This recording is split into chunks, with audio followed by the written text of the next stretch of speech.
Thank you very much for joining us today. Today's session is specifically designed for those of you considering a move to France, or perhaps you've already made the move and you're now navigating the complexities of immigration, taxation, and financial planning. France remains one of the most effective and attractive destinations for expatriates, offering an incredible quality of life, world-class healthcare, rich cultural heritage, and of course, beautiful vineyards and sceneries up and down the country. No, it's not just as easy as, moving over and settling in. There's plenty of careful planning that's required, and that's from everything financial, legal, visas, etc. So over the next hour, we'll be helping to guide you through the immigration process and your visa options, financial and tax considerations for UK and US expats, strategies for managing pensions, investments, and retirement in France, and of course, some practical steps for your new life abroad. So I'll allow my esteemed colleagues here to introduce themselves. As mentioned, Anne is co-founder and CEO of Easy Start. Anne, I'll pass over to yourself. Sure. Thank you, Dean. So my name is Anne de la Victoria. I am the co-founder and CEO of Easy Start Relocation. The company has been around for about 5 to 6 years now, so it's been quite some time. We do everything from, visa immigration to relocation. So if you need help with visa processing or, just consultations, people come to us. If you need help with housing, you can come to us as well. We also do French administration in terms of healthcare, finding schools for children, opening up bank accounts, you name it, essentially we do it. So that's essentially what we do. And I'll give it over to Jacob. Yeah, thanks, Dan. My name is Jacob Shelton. As Dean mentioned, I am the U.S. expat specialist here at Holborn. Been a U.S. financial advisor for 10 years, both at Morgan Stanley and then J.P. Morgan before making the move over to Spain. For most of my time here in Spain, I've actually been neighbors almost with Dean down there in the Costa del Sol. Just made the move last weekend up here to the east coast of Spain in Valencia. So certainly appreciate that, and a little bit closer to France, where you all will find yourselves before too long. Very good. And Jacob, I'm hoping that move has nothing to do with the fact that we're in such close proximity. But anyway, we'll move on. And just to introduce you guys a bit to Holborn Assets. So Holborn Assets was established in 1998. And is a leading wealth management and expatriate financial planning group. Offices expand across 18 countries, and we have authorization and regulation to provide advice in over 150 countries worldwide. We've got 20,000 clients, and effectively, we look to focus on expatriates either ahead of the move or that have just moved to a new country that are looking to navigate the complexities of that said country's financial infrastructure, which can be quite difficult to do on one's own. Now, Jacob obviously, of course, looks after the US side. I personally mainly focus on British and Irish expats. So I'm an expat myself, having been based in Spain now for 11 years. My Spanish is still poor, so don't ask me any questions on that. But I do focus predominantly on expats in Spain and France, and have a really good understanding of the tax and legal framework within those jurisdictions.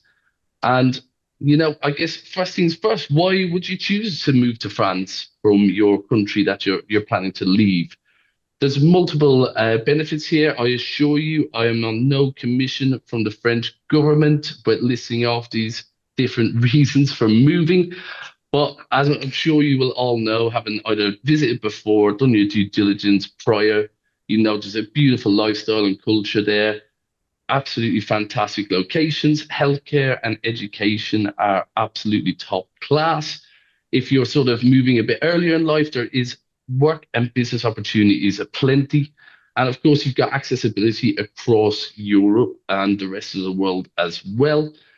Just to name a few, and of course, there's a lovely climate there, of course, too. Now, I guess what's the first step in your move? It would be, well, what type of visa would I actually need given my personal circumstances and what's going to sort of suit me most? So And I will pass this over to you and your expertise. Sure. Thank you so much, Jane. So obviously, the first thing you need to do is think about what kind of visa that you need to come over into France. And this is the most critical aspect of moving over to any country. So, of course, it really depends as well on your specific situation. We have different types of visa options. As you can see, there's a short stay visitor visa, which is up to 90 days. The long stay visitor visa, which is you can come over to work, study, or retire. A lot of people normally go on this visa for sabbaticals as well. And a lot of retirees use the long stay visitor visa. Then there's talent passport visas for those who are coming over to work for a company. And actually, there's different various types of talent passport visas. So I would usually recommend talking to a visa advisor regarding which type of talent passport would probably work best for you.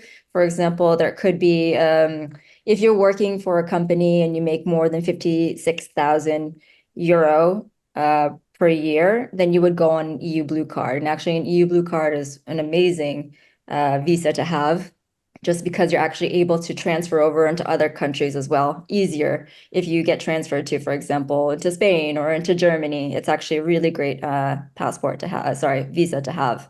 Whereas there's other talent passports, for example, artist talent visas as well for those who are, coming in as a musician and you get hired by, let's say, the French opera in France, which was a great job.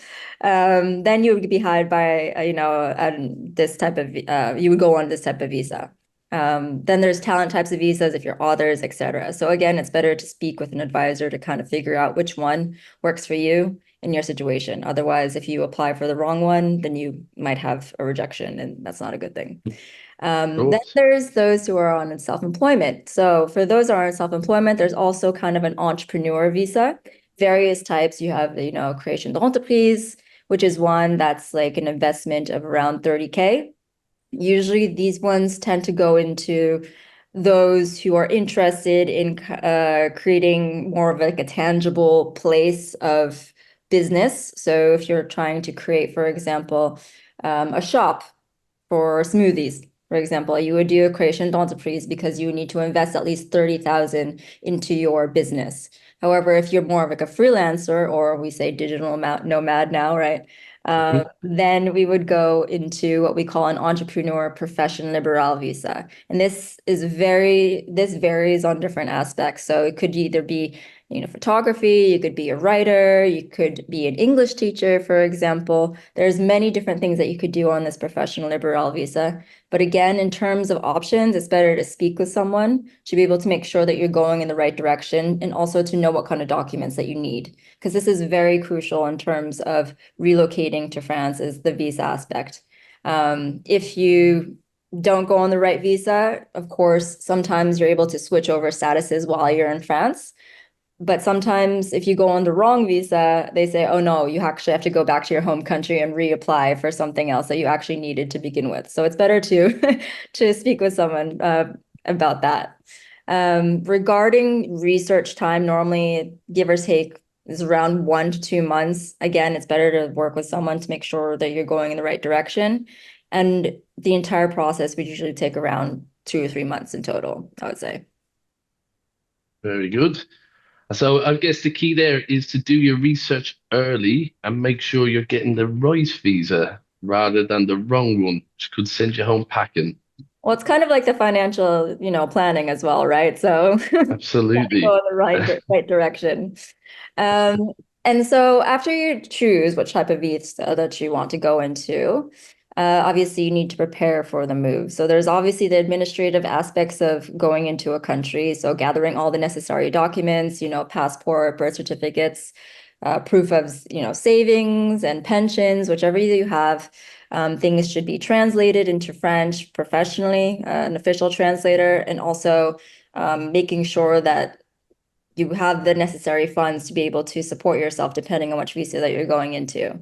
Healthcare is really, really important, especially when it comes to the visa aspect as well. So what that means is that during your visa application, you will need to prove that you have a proper travel health insurance that will cover you up to at least 30 to 35,000 for the year to be able to live in France.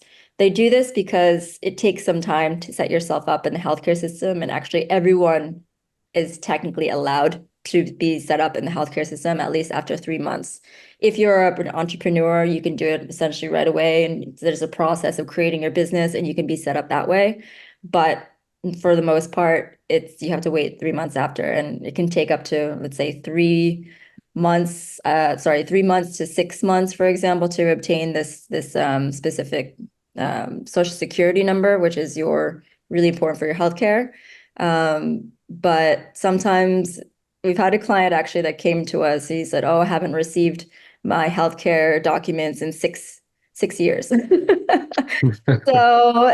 I think it's better again to just prepare yourself for that and to also have patience on this.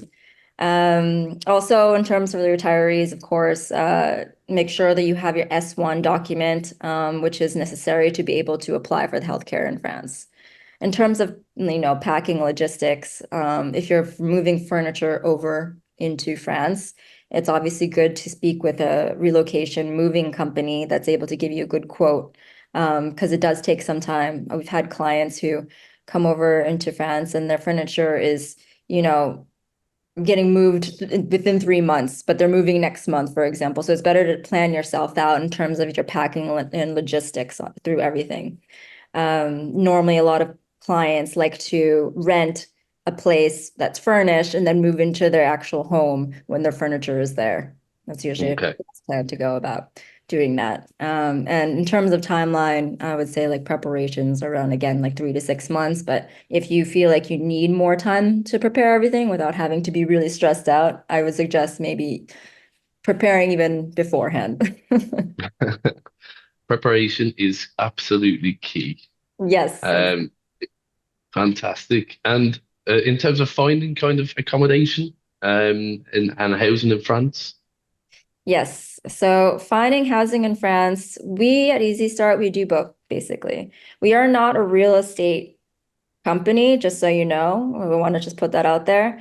We help with we help with trying to find housing, I would say, but we are not a real estate agency ourselves. So we contact real estate agencies or landlords on your behalf to make sure that you are accepted to rentals. And we have partners, for example, that are able to kind of facilitate the process easier as well. So there's a company called like Guarantee that we have partnered with as well, who acts as your let's say rental insurance provider to make sure that you're able to pay your rent in case anything happens. This kind of helps the landlord to be more at ease. But anyway, those are things that you should consider, is like making sure that you have an insurance provider to help you with the process. Key considerations of renting and buying, obviously, understanding the market is extremely important. When you're renting, it's one thing. You need necessary documents for rentals. But for buying, it's an entirely different process. So buying can take a lot of time. There's processes throughout the entire buying situation where you would talk to the agency. You would have to, put an offer onto it. It can take sometimes months to go through this process. So just have some patience on that. Again, I would usually recommend that you come over into France to be able to see the apartments before actually jumping the gun and buying property, just because it's usually better to see in person and see what's going on, all the defaults and whatnot. It's much Absolutely. better. Yeah. I guess as well, like, finding out the areas that are going to be suitable for your lifestyle before you kind of purchase, Yes. a place, make sure that it's going to feel like home effectively away from home. Exactly. It's really important to feel at home in your own home. So the same goes for renting as well, just as buying. It's better to actually see the place yourself. And then if you like it, you can send your application in. Perfect. Um, Great. Sorry, in terms of timeline though, you want to talk about the timeline. For rentals, obviously it's going to be less time than buying. But I would give yourself maybe about one or 2 months, whereas buying or purchasing a property can take, I would say, 2 months to even 6 months or more. Just really depends on your search and what you like. Do you tend to get quite a number of clients potentially looking at renting in the short term until they find an appropriate property to buy? Is that something you kind Yeah. of recommend? Exactly. So usually, again, it's better to rent a place and find your long-term housing while you're in France for that specific reason that I mentioned earlier. And also meeting with the seller is also important, or the agent is also important. Getting to know the laws related to the real estate property as well is very important too. Again, I'm not a real estate agent, so we Hmm. kind of make sure that our consultants are working with real estate agents who are licensed Yeah, they are doing the right thing. excellent. Perfect. Uh, And I mean, I guess one key thing I think as well, which is a requirement for a lot of visas, is opening the likes of banking accounts that are kind of onshore in France. Can you give us, some key kind of tips on that front? Yeah, sure. So opening a bank account can come in two ways. So of course, there's the local banks that you can go to. So there's ones like, PNB Paribas, Credit Mutuel, there's LCL, there's Societe Generale. There's quite a few out there. However, the process, especially for Americans coming over into France, can be a bit more complicated just because there's been a law that's been passed. I think it's maybe about 5 or 6 years ago now, called FATCA. So what this means is that when you apply for a bank account in France, the bank has to actually send this off to the IRS to showcase that you open up a bank account in France. And Hmm. that's the reason why it takes a bit more time. And sometimes I wouldn't say it's difficult for the banks to do it, but it's more about if they're lazy or not. It's just more administrative work, I would say. So just be patient with that process. It might take a few weeks or something like that, whereas online banks are can be opened up in just a few minutes, to be honest. So usually what I recommend, especially if you're setting up your utilities, um, sorry, excuse me, in France, is to open up an online bank account so you can have a French IBAN. And then once you have that, you can, slowly open up a local bank account. Okay, perfect. And I believe with a company like Bulk, you can actually potentially set up the account prior to the move, and you have sort of a nominated amount of days then to showcase the proof of address to actually officially open it, if you will. Exactly. So Bank is pretty strict, they're very flexible about Hmm. how they work. I know Revolut is globally around the world. So if you opened up, for example, a Revolut account in the UK or in the US, you just would talk to an account manager or someone from Revolut to say, okay, I'm moving over into France, and then they would give you a French IBAN. So it's pretty straightforward as well. That's the reason why I usually like recommending online banks, just to at least set yourself up and have something in France until you are able to open up a local bank account.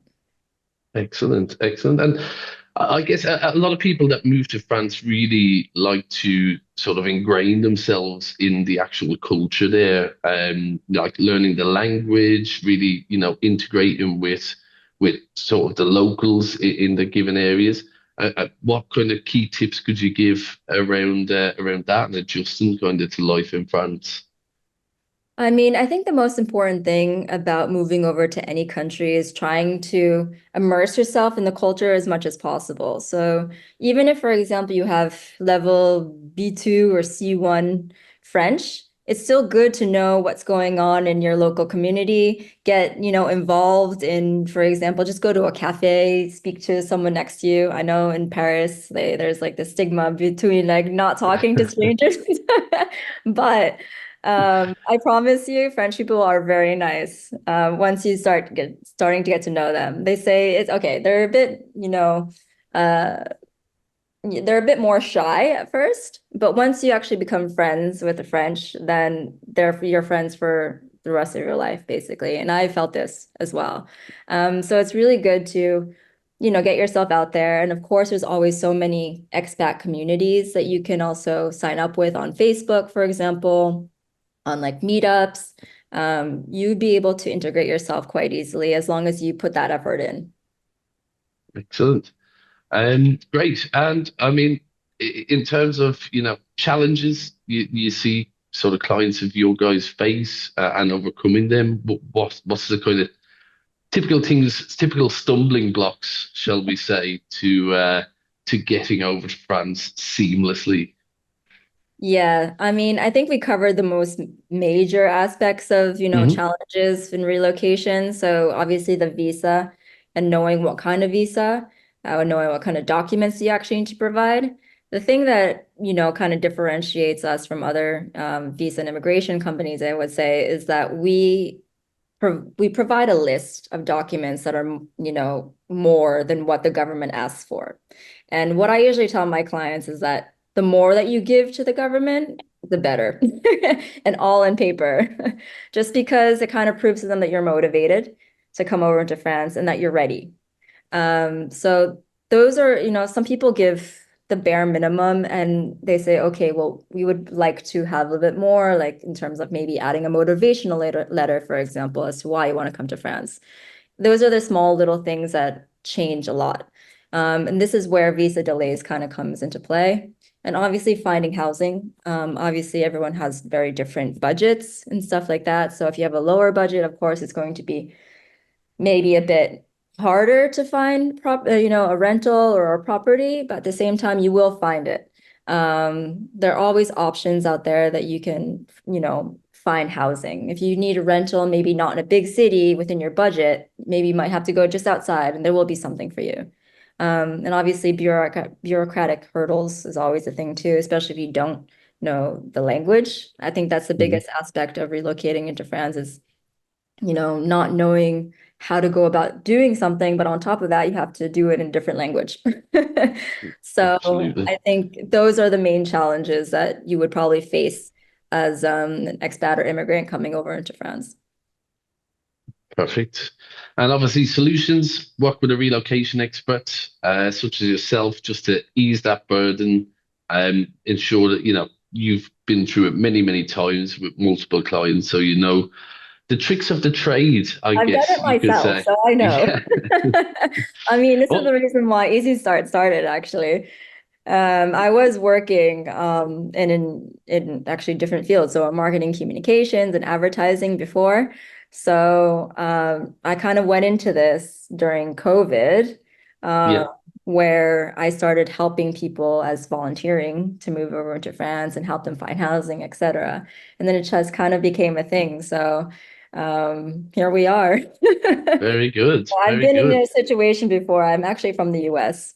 And I know the hurdles of all of the visa problems, the finding housing, the language barrier. So that's the reason why we're here is to help you guys kind of help go through the process as well to make it easier than what I went through. Brilliant. Yeah, I mean, not that I've done it for France, but certainly for Spain, the language in the initial outset can prove quite overwhelming. And obviously, I think France and Spain are similar in this regard, but the bureaucracy, what you said there about documentation, I mean, that less is more is certainly not relevant. It's more is more, and then have some more on top of that Yes, because they'll find something that you'll be missing. So just bring every document that you have and can get your hands on to make I sure know. that they kind of see it through. But thank you for that, and that was wonderful. And guys, I did fail to mention there is a sort of Q&A button down along the bottom there. So any sort of questions that come up throughout this presentation or anything that kind of comes to mind, feel free to pop it in there. There'll be a Q&A session at the end where we'll try our very best to get through everyone's questions. Um, so moving on to tax and residency. Tax, we all have to pay it. We dislike it very much. Well, I mean, I certainly do. I can't speak for everyone. And one of the first things in relation to tax is to establish when you become a tax resident in France and what kind of changes that means for you. Now, I'm going to be running this predominantly based on if you're moving from sort of the UK or Ireland, and Jacob will be covering off things more from the US side. So, as it states there, and I'm sure people have heard the 180-day, 83-day rule repeatedly. It's quite simply if you spend 183 days within a country, this doesn't only apply to France, applies all the way around Europe, within a calendar year, you will be considered a tax resident in France. And so there's a couple of other, sort of points on that. If your main home is in France, you will be considered a French tax resident. Your main economic interests, business, employment, income, etc., are in France. You will also be considered one. And of course, if your kind of family are located there as well. For different people from different walks of life in different countries, there will be certain consequences to becoming a tax resident in France. Consequences make it sound like you're going to get in trouble. Doesn't necessarily mean that, but it's why planning is absolutely key. In certain areas, worldwide income will be taxable in France, and that's something to certainly note and sort of gain a bit of clarity on ahead of time. And you also could be subject to French wealth tax on any real estate assets over 1.3 million euro. Again, this comes with key planning depending on where your assets are held and ensuring that everything's in the right structure beforehand. Inheritance and gift tax apply to assets worldwide as well. Without kind of getting morbid on it, but sometimes you have to consider what's going to happen after you're gone, and structuring everything in the right way to ensure you're mitigating that tax as much as possible is absolutely crucial. And of course, there will be capital gains on global investments, property sales, etc. A key consideration, something that I've come across many times with clients is, if you're relocating, for instance, from the UK, you're selling your primary residence over there ahead of the move, maybe to fund the purchase within France. It's kind of timing that right, because if you, for instance, hypothetically speaking, were to sell your property in March 2025, you become a resident in France in May 2025, and you kind of go over that 183-day barrier, you could be liable to pay actual capital gains tax on that property within France. Now, obviously, you get your exemption on your primary residence there in the UK or in Ireland, but this is just something to get some key planning on around timing. And that sort of, I'll cover this off in a couple of slides, but that also includes any tax-free lump sums. I'm using air quotes for tax-free because whilst they are tax-free, for instance, in the United Kingdom, if you're a tax resident in France at that time, the French authorities will not view that money as tax-free. That will actually be added to your personal income bracket and consequently could end up driving up a massive tax bill come the end of the year. So there is an exception to the rule in relation to property, and that's if it's been your primary residence for 30 years or more, then the French will actually not deem that as taxable. How you prove that to them? It depends on how well your kind of bookkeeping is, I guess. Have you got the original deeds from 30 or 35 years ago? So it's just something to be mindful of. Another common kind of stumbling block, I guess, in terms of financial planning from a UK side is investments and wealth management in general. There are tax efficient options in France, much like in the United Kingdom. However, once you cross the border, they completely change. For instance, if you're holding UK ISAs or UK premium bonds, they're no longer protected from a tax perspective. In a technical sense, you should and likely will be paying tax on any gains held within them, not just when you take monies out. However, fear not, there are options available to mitigate this and structure in what's known as an assurance fee. So an assurance fee is a life assurance bond or wrapper, which is Probably, in particular, if you're moving there from any sort of part of Europe, is an absolutely key piece of financial and succession planning.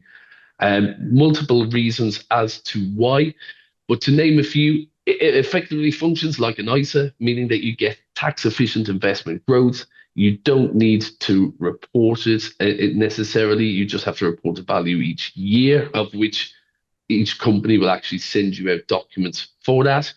Lower tax on withdrawal. They're very, very efficient, in particular if you're going to be in France for the longer term. After 8 years, you'll actually be allowed a tax-free allowance. That's €4,600 per person. For a married couple, then it would be €9,200 per annum. And there's is favorable tax rates in terms of heirship and any sort of succession planning. Now, you can see there each beneficiary that you nominate, of which you can nominate many, would receive €152,500 absolutely free of French inheritance tax. To kind of put that into perspective, French inheritance tax rates are very, very high indeed.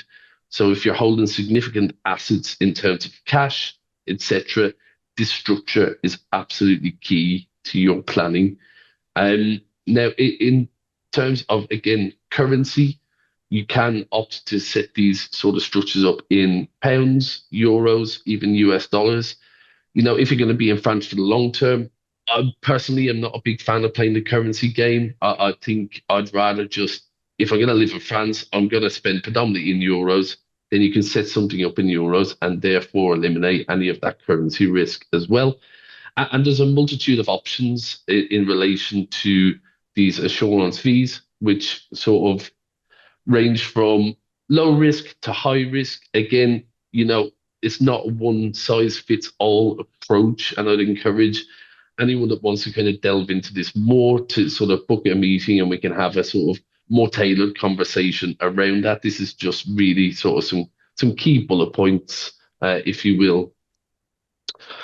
In terms of pensions and retirement planning, again, are some key considerations. Obviously, you've got your key sort of state pensions, workplace pensions, etc.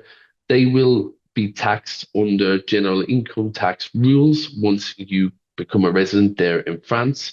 Now, because of the double taxation agreement between the UK and France, you're not going to have to pay tax in both places. However, public sector pensions, you will pay tax in the UK. That's your NHS, teacher, police pensions, etc. Now, again, a key sort of point, if you do have pension assets in the UK, is lump sum withdrawals. As I mentioned, a tax-free lump sum, certainly be look to take that before the move.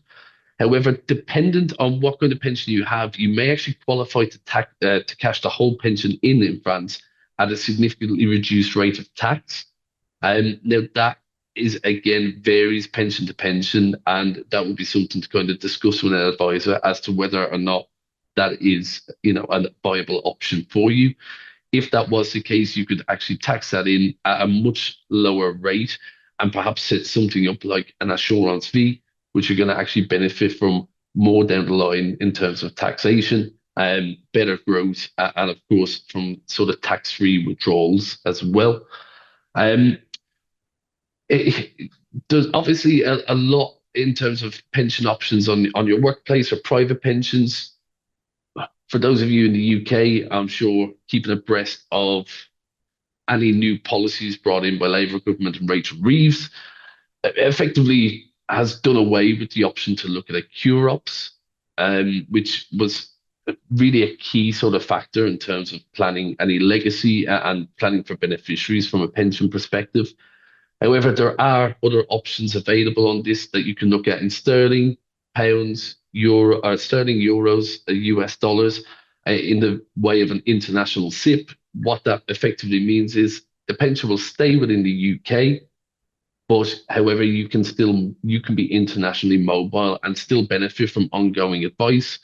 As I'm sure you might be made aware from your current advisors or not, post-Brexit rulings indicate that once you become a resident of France, your UK advisor can no longer help you, much in the same manner that if I have a client in France and they move back to the United Kingdom, I'm no longer able to assist on that front either. So that will be kind of all from the UK side and myself. Appreciate a lot of information there. If you want to have a more sort of constructive conversation on that, please feel free to reach out. And if there's any questions from anything that I've just went over there, please pop it in the chat box. But for now, I'll pass you over to the capable hands of Jacob. Awesome. Thank you, Dean. And just one note, everyone, we will have our individual QR codes during the question and answer session so that you'll be able to book free consultations, which with three of us, whoever is most relevant for what your questions and individual situation really is going to require. But as Dean mentioned, I am the U.S. Expat Investment Specialist, which we are seeing so many Americans moving to France right now. So it's particularly important, particularly understanding your investments and how to keep the advantages of retirement accounts and your brokerage accounts in line with both American and French taxes, which if you're going to be in France for a long time, it's going to be very important for your financial plan. Although your cost of living most likely decreased in France, your taxes from your employment income at least are likely to increase under the French system. Although fortunately, with the dual tax agreement in place between the US and France, your investment income will be taxed in the US solely. Now, with any type of retirement account, no matter if you move to France or any other country in the future, it's extremely important that you keep your retirement accounts custodied within the United States. No other country has the ability to receive K, IRA, or other types of US-based retirement accounts and maintain their tax structure. Moving these accounts to another institution that claims to be able to hold them offshore can lead to dire tax consequences that could significantly impact your financial future. The complexities of those international tax laws mean what may seem like a convenient solution could actually result in unexpected liabilities, which does bring us to one of the largest challenges for expats. The ability to have an institution that will allow you to continue to manage your investment account once you move. The vast majority are prohibited from working with overseas clients due to regulatory constraints as far as your current US firm that you work with. So the lack of access to knowledge to knowledgeable advisors can definitely leave expats feeling a little vulnerable and uncertain about the financial decisions, which is where we're really able to help.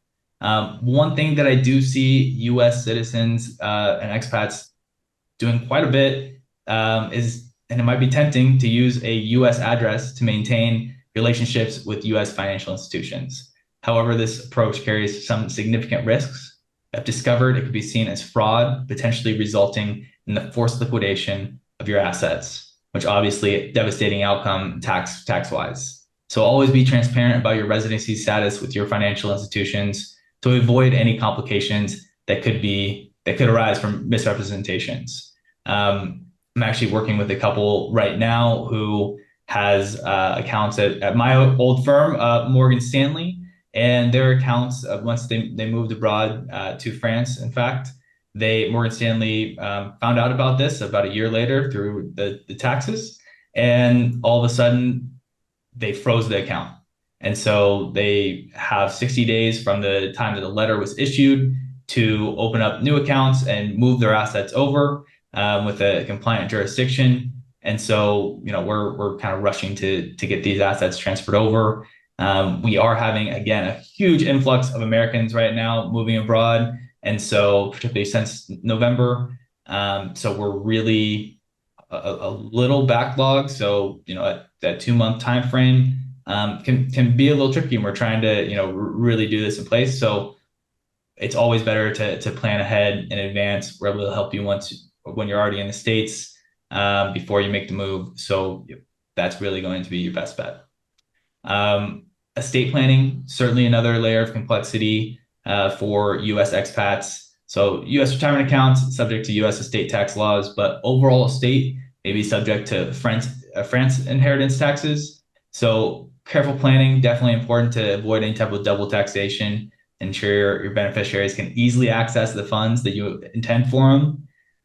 One particular way to do that is to make sure that both you have a French will and a U.S. will, and both state that the U.S. will take precedent. And so that's extremely important. I know that in the U.S., trusts are a incredible estate planning tool. In France, that is not the case. France essentially disregards trusts for the most part, penalizes them with higher taxes on an annual basis, higher reporting standards. And so definitely worth considering rewinding or winding out your trust before moving to France to avoid some of those huge headaches. Currency considerations right now, also super, super important. As a US expat, you're likely dealing with multiple currencies, including US dollar and most likely the euro. So your investment portfolio should certainly be structured to manage currency risk effectively and potentially take advantage, of currency diversification. But one thing that I'm seeing over and over again right now is US citizens buying property in France, Spain, Italy, Portugal, that they have been planning this purchase since November, December, when the dollar was almost at parity. And all of a sudden, their purchase is now 10, 15% more expensive. And they're going to have to come up with that much more dollars. And so getting a forward contract in place, if you are planning on buying a property, can certainly stabilize the amount of dollars that you'll actually need. This is an agreement, right, that for any particular length of time that you really lock in that exchange rate, particularly before any type of tariffs come back into plan. That could make that house purchase a lot easier to plan around. Again, particularly since we're seeing some of this crazy volatility within the dollar and the euro. Another question I'm getting from a lot of clients right now is if we're able to move investments outside of the States. And the answer is yes, but we have to be extremely careful to avoid PFICs or passive foreign investment companies like a foreign mutual fund or ETF. Even the Assurance V that Dean was just talking about is seen as a PFIC for US citizens. So great fit for UK expats, not so much for US citizens. But fortunately, we have options around this and can definitely be compliant as we potentially move your assets outside of the States, whether that be through jurisdictions like Jersey, London, or even some type of private lending organizations that we've certainly used for clients in the past to be able to get a little bit higher rate of return than the Eurozone bank accounts. But some of those options, right, not necessarily right for everyone. So feel free to book a direct consultation. I can offer customized portfolio solutions starting at 100,000, either if your assets are in the States or abroad, but really tailored to the unique needs of Americans living abroad. Our goal is to provide you with these financial tools and resources necessary to navigate some of these complexities of investing while living outside the United States. One meaningful way that we can help you out before you make the move to France is potentially to help set up an annuity that allows you to show the French government a consistent, guaranteed lifetime income stream can potentially help through your visa process, or when you're speaking to French landlords, right? Having those proceeds go directly into a French bank account and have that consistent income shown can really potentially smooth out, some of those problems. And as Dean was saying earlier, more is more, and some more on top of that. So it can really just solidify everything there, and kind of smooth out some of those conversations with French landlords. And particularly right now with the increase in interest rates, annuities remain more attractive than they ever have been, with no upfront or mandatory ongoing costs. So it's really something that we haven't seen in quite some time. But certainly, happy to help all those US expats out there. I know that we have a ton of questions. I don't think we're going to be able to get through all of them today. So I want to kind of cut my presentation off there so that we can get to some of those specific questions here in just a bit. Perfect, Jacob. That was great and very interesting stuff in relation to annuities and how effectively looking to something like that prior to the move could actually assist with certain visa types and certainly demonstrating good passive income for landlords, etc. Um, Thanks everyone. That's kind of the end of our presentation. I hope you guys found it informative and insightful, and that you've sort of taken something away to aid your sort of moving and relocation process. In terms of what we'd recommend to do moving forwards, obviously consulting with financial planners, visa specialists, relocation specialists before the move to effectively personalize a plan before you come abroad. We're all here to kind of help support you in that journey and try and make it, it's never going to be stress free, but you can certainly make it less stressful. And you'll only do that by speaking with the right people and getting the right sort of plans in place.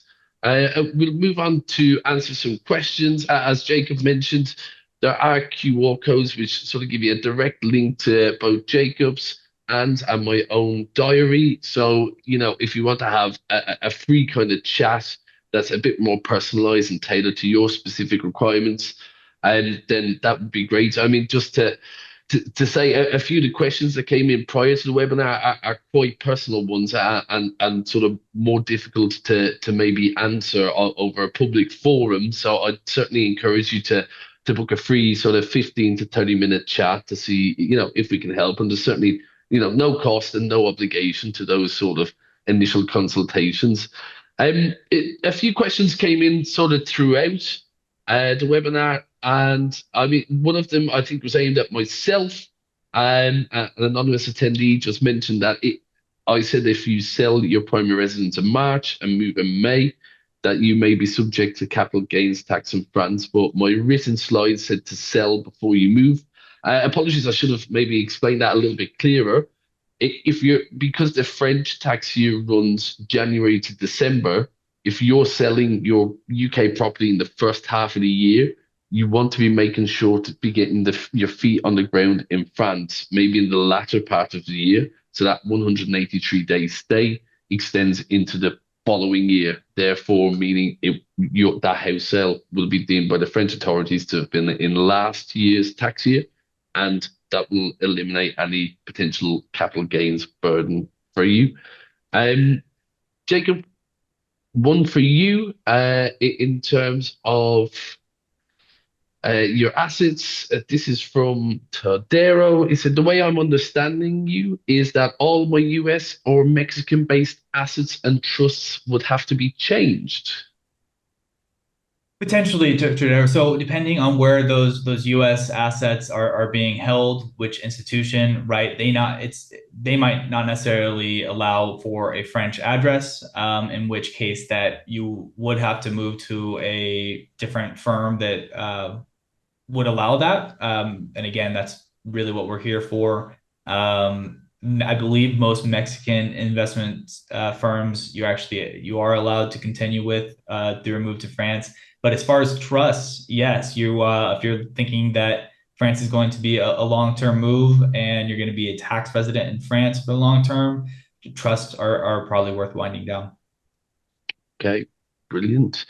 And someone's just asked, is there a link for these consultations instead of QR codes? I will be sending out a follow-up email tomorrow with a link to everyone's diary, which you can just use to book directly in. And a question for you, is there a minimum requirement for how long you must stay in France during a long-term visa? Is there sort of minimums that you have to adhere to, or you come Yeah, and go so as you please? Yeah, so essentially you need to stay at least 6 months in total of the calendar year to be able to renew your visa, pretty much. So I know that some people also had questions regarding, for example, they want to keep their worldwide revenue in, let's say, the US or in the UK. Hmm. How many days should I stay in France for that? Well, obviously you kind of answered the question earlier, right? So to be able to stay in the UK, it's usually around like 185 days through the calendar year. Whereas if you extend that, then you're considered a resident. So that means it's better to maybe get a short stay visa, I would say, instead of a Okay, long stay one, and just continue renewing that one. perfect. Great. I guess one for myself and Jacob here. Are there options available to expats to open retirement investment accounts in France? The short and simple answer is yes. Obviously, it very much depends on where you're coming from. Obviously, if you're coming from the US, you may well likely want to keep it within those tax structures, which Jacob very well mentioned. If you're coming from the UK, quite the opposite. In fact, you probably want to be moving out of your existing structures and into something that's going to be compliant within France. Um, I guess I mean in terms of questions, I think for the most part for the questions that came up sort of prior to the webinar, I think most were covered off. I do really hope so. Of course, if not, then please feel free, as I said, to use the QR codes now. They'll only be on for another moment or two. Of course, keep an eye out on your emails tomorrow. I hope to have a recording tomorrow for those that didn't attend, and obviously everyone that has attended too. You'll receive a copy of that. Not too sure how much more you'd like to see my face, but if you did, please feel free to book a consultation. There was actually one more question came in. I guess this would be towards yourself, Jacob. Do you also help with tax implications of Social Security and supplementing that with funds from 401ks? So we aren't necessarily tax advisors, but due to the nature of the job, right, we certainly look at those tax considerations of, Social Security, what that means for your French taxes. And yeah, if you need to supplement your income with funds from a 401k or most likely an IRA or annuity at that point in time, we can certainly help out with that. Perfect. Fantastic. Guys, everyone that's attended, thank you very much. Like I said, I really hope that you enjoyed it today, that you've learned something and you feel a bit more confident proceeding with your potential move to France. Myself and Jacob all remain on hand to assist as and when we can. So please feel free to get in touch with us at any point in time. And yeah, we'll look forward to meeting you in the not so distant future, I hope.